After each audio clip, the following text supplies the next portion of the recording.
Добър вечер! Днес имахме много приятен, направо пролетен ден с много слънчеви часове и температури до около 20 градуса. И през тази нощ над страната ще остане ясно. Утре сутринта ще е студено с температури в повечето места между 0 и 5 градуса. През деня пак ще имаме слънце, но и временни увеличения на облачността над северозападните райони. През нощта срещу събота и над останалата част от страната ще се заоблачи, но ще остане без валежи. Утре максималните температури ще се повишат още малко и ще са със стойности между 17 и 22 градуса. Слънчево ще е времето и над планините утре. Вятърът там ще е слаб от югоизток по най-високите върхове от югозапад. На континента слънчево ще е времето над Пиринеите и в повечето райони от Западна и Централна Европа.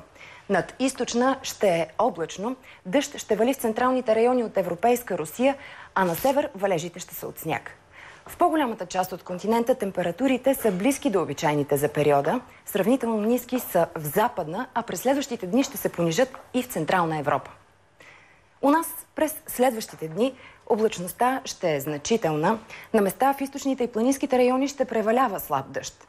В събота минималните температури ще са между 3 и 8 градуса, а максималните между 14 и 19. В неделя и в понеделник с 2-3 градуса по-ниски. Такова време ни очаква. А сега останете с романтичното реалити "Фермер търси жена". Ще видим как градските момичета за първи път ще се сблъскат с тежката фермерска работа. Веднага след това е етажна собственост. Там ще се развихри истински бунт сред съседите. На вас желая спокойна вечер!